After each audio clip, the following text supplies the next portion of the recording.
बिस्मिल्लाहिर्रहमानिर्रहीम। आपका भाई, आपका दोस्त मोहम्मद नवीद वादिय अच्छाई से आपको मोहब्बत व बरा सलाम पेश करता है।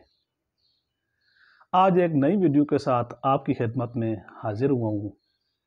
वीडियो शुरू करने से पहले मेरी दोस्तों से गुजारिश है कि जिन दोस्तों ने अभी तक मेरे चैनल को सब्सक्राइब नहीं किया वो चैनल को सब्सक्राइब करें और साथ दिए गए बेल आइकन को लाजमी प्रेस करें ताकि हर आने वाली वीडियो आप तक बर वक्त पहुँच सके। वीडियो अगर पसंद आए तो लाइक, शेयर और कमेंट का ऑप्शन ज़रूर इस्तेमाल करें। आपका एक एक कमेंट हमारे लिए कीमती आरा साबित होगा। तो नाजरीन, ज़िला अटक की तारीख़ी अहमियत के हवाले से आज आपके साथ बात करता हूँ कि सूबा पंजाब में आखिरी ज़िला अटक एक मरदम खेज़ खिता है। अटक की वजह तस्मिया में इख्तलाफ है। कुछ हजरात का कहना है कि अटक दवारी ज़बान का लफ्ज़ है जिसके मैनी दलदली ज़मीन है। चूँकि दरियाए सिंध की ज़मीन दलदली है, इसी वजह से इसका नाम अटक पड़ गया। बाज़ रावी हज़रात का कहना है कि दरियाए सिंध रुक रुक कर चलता है, इसी बुनियाद पर इसका नाम अटक पड़ गया। जबकि माहिर आसारियात जनरल गंगम का ख्याल है कि ये टक्का कबीले के नाम पर इसका नाम रखा गया है, जो दरियाए सिंध और इसके गुर्दनवा में आबाद थे। लेकिन बाज़ हज़रात का ख्याल है कि मुग़लों की असल ज़बान तुर्की थी और तुर्की में अटक का लफ्ज़ दामन कोह के लिए इस्तेमाल होता है। कुछ के नज़दीक शमाली मगरबी दरों के रास्तों से आने वाले हमलावरों को दरियाए सिंध पर रुकना या अटकना पड़ता था और बाज़ दफ़ा ये रुकना या अटकना कई कई महीनों पर होता था। इस रुकावट के बायस दरिया का नाम अटक मशहूर हुआ और जब अकबर बादशाह ने यहाँ किला तमीर करवाया तो इलाके की मुनासबत से इसका नाम अटक किला मशहूर हुआ। लेकिन नाजरीन, एक अनोखी और अजीब बात इसका ज़िक्र जब काजी अब्दुल हलीम असर अफ़गानी ने किया तो उन्होंने कहा कि इसका नाम अटक किले की वजह तस्मिया सहाबी हज़रत महलब बिन अल अतकी अज़दरी रज़दरी ने 680 हिजरी में वादिय छज को फतह करने के बाद अपने नाम से एक किला तामीर करवाया। उस किले का नाम अल अतक रखा। वक़्त गुज़रने के साथ साथ अल अतक से अटक मशहूर हो गया। ज़िला अटक पंजाब की सतह मुर्तफ़ा से का एक अजीम ज़िला है। यह ज़िला सूबा पंजाब के शमाल में वाक़ है। इस ज़िले में 6 तहसीलें हैं जिनमें अटक, हज़रो, हसन अब्दाल, पिंडी गेब, जंड और फतह जंग शामिल है। रावलपिंडी अगर बात की जाए इसकी सरहदों की तो ज़िला अटक की सरहदें जनूब में चकवाल, जनूब मगरब में मियाँ वाली, मशरक़ में रावलपिंडी, मगरब में कोहाट, शमाल मगरब में नौशेरा और शमाल में सवाबी और हरूपुर की सरहदें मिलती हैं। रावल अटक, जो कि पहले कैम्बलपुर के नाम से जाना जाता था, दारुल हुकूमत इस्लामाबाद से ज़्यादा दूर नहीं। यह ज़िला अटक सदर का मकाम है।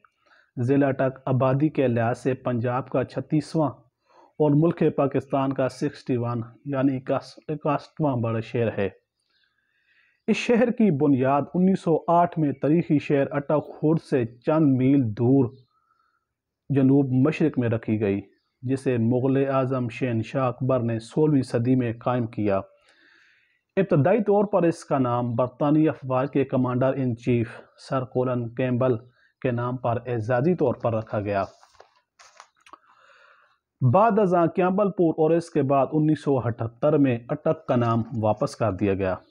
इस शहर की बुनियाद इब्तदाई तौर पर मुग़ल बादशाह अकबर ने अटक बनारस किला के नाम से रखी थी।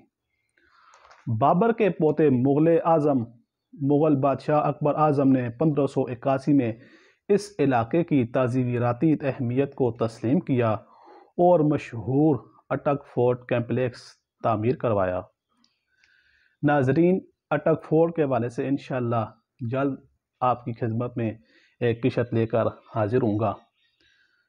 18वीं सदी में मुग़लिया सल्तनत के ज़वाल के बाद पंजाब में सिखों और दरानी अफ़गानों का मगरबी उरूज देखा गया। अटक दो मुतहारिब ताकतों के दरमियान मैदान जंग बन गया। انگریزوں نے بالآخر 19ویں صدی میں سکھوں اور افغان دونوں کو محکوم بنا کر اس جھگڑے کا خاتمہ کیا۔ اسی وقت انگریزوں نے اس علاقے میں ریل لائنوں کا جال بھی بچھایا۔ 1880 میں دریائے سندھ پر پہلا مستقل آہنی پل بنایا گیا، جو آج بھی اپنی اصلی حالت میں موجود ہے۔ انشاءاللہ اٹک پل کی تاریخی اہمیت کے حوالے سے بہت جلد ایک تفصیلی ویڈیو انشاءاللہ آپ کے باب العلم کے یوٹیوب چینل پر دیکھ سکیں گے۔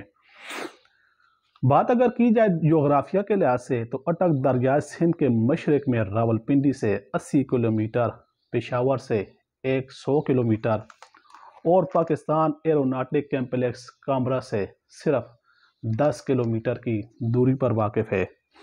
اٹک گندھارا کے تاریخی علاقہ میں واقع ہے۔ سکندر اعظم، غزنی کے محمود، تیمور، نادر شاہ اور بابر نے ہندوستان پر اپنے حملوں میں اس جگہ اٹک قلعہ یا اس کے آس پاس دریائے سندھ کو عبور کیا۔ مغل بادشاہ اکبر کے ذریعے شہر کی بنیاد رکھنے کے بعد اٹک قلعہ 1583 میں اکبر کے ایک وزیر خواجہ شمس الدین خوافی کی نگرانی میں مکمل ہوا۔ مغل دور میں اٹک پنجاب کے لاہور کا حصہ تھا۔ لاہور صوبہ میں اٹک 1805 کے ذریعے مغل ہندوستان کے نقشے میں بھی دکھایا گیا ہے۔ ضلع اٹک رقبے کے لحاظ سے 6857 مربع کلومیٹر کے رقبے پر پھیلا ہوا ہے۔ اس اٹک کا بل اٹک کا مشرقی ٹرمینس ہے اور وسطی ایشیا کا ایک راہداری ہے۔ تاہم جدید شاہراہوں کے برعکس یہ راہداری انجینئرنگ کے معاوضے کا کام نہیں بلکہ فطرت کا ایک عمل ہے، کیونکہ اسے ہندوکش پہاڑوں کے ذریعے افسانوی دریائے کابل اور اس کے متعدد معاون دریاؤں اور ندیوں کے ذریعے قدرتی طور پر تراش دیا گیا ہے۔ ناظرین، دریائے کابل جو کہ 435 میل طویل سفر افغانستان کے شہر کابل سے شروع کرتا ہے، وہ بھی اسی اٹک خورد کے مقام پر آ کر دریائے سندھ میں گرتا ہے اور یہیں اس کا خاتمہ ہو جاتا ہے۔ ناظرین، آج کی قسط میں یہی کافی ہے۔ انشاءاللہ مزید ایک نئی قسط لے کر آپ کی خدمت میں آپ کا بھائی جلد آ رہا ہے۔ تب تک کے لیے دیجیے اجازت۔ اللہ حافظ۔ پاکستان زندہ باد۔